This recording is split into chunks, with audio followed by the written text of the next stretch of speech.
moje střední byla poměrně divoká. Takové moje základní heslo bylo užívat si, a tak jsem se snažil vyzkoušet všechno, co může teenager v té době vyzkoušet. Snažil jsem si užívat, jak to jenom šlo. Taky jsem byl, asi bych dneska řekl, závislý na hrách a taky na pornu. V té době pro mě byli nejdůležitější kamarádi a to, co si mysleli oni. Díky tomu jsem se choval doma velmi špatně, protože moji rodiče si většinou mysleli něco jiného. S partou kamarádů jsme začali jezdit na horských kolech, tak to bylo něco, co mě hodně bavilo, co mě hodně chytlo. Jezdili jsme v lesích a skákali jsme a dělali jsme všechno možné. A jednou jsem taky šel vyzkoušet vlastně jeden takový nový skok. A úplně se to nepodařilo. Místo, abych vlastně letěl přes takovou vyhloubenou díru, přes kterou jsem měl letět, tak jsem narazil do jejího kraje, praštil jsem se do krku řídkama.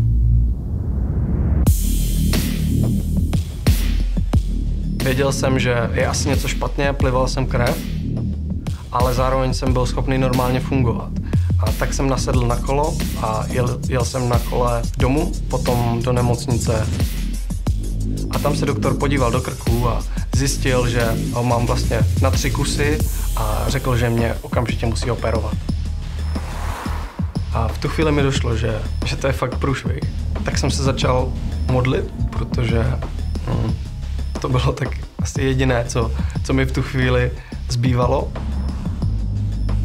Po té modlitbě jsem získal takový zvláštní klid. Nějakým způsobem jsem získal pocit, že to ještě není konec mého příběhu.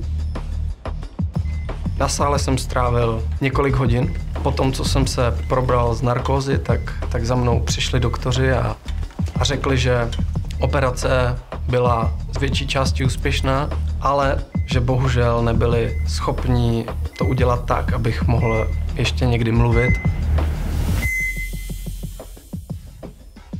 Že moje hlasivky byly utržené a zdeformované.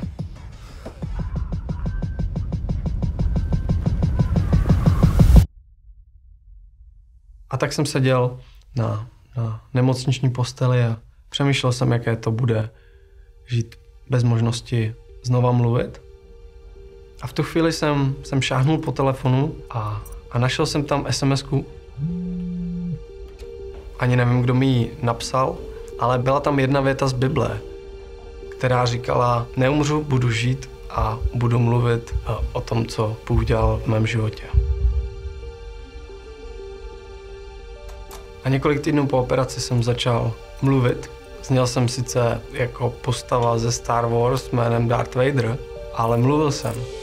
A když jsem potom začal mluvit, tak to pro mě ještě znamenalo něco víc, protože jsem to bral tak, že nejenom, že mě Bůh dal novou šanci, ale taky, že chce, abych o něm nějakým způsobem mluvil a abych nějakým způsobem ho následoval.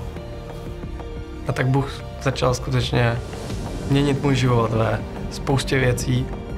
Začal mě měnit v tom, jak se chovám ve vztazích a zvlášť doma v rodině. Začal mě měnit taky v tom, jak nakládám se svým časem a v mém návyku nebo závislosti na pornografii. Bůh mi dal novou radost do života a nějaké vědomí toho, že to, že tady jsem, má nějaký smysl a že můj život má nějakou hodnotu. Ježíš je pro mě někdo, s kým můžu mít blízký vztah. Je pro mě někdo, kdo mě zachránil a to nejenom jednou.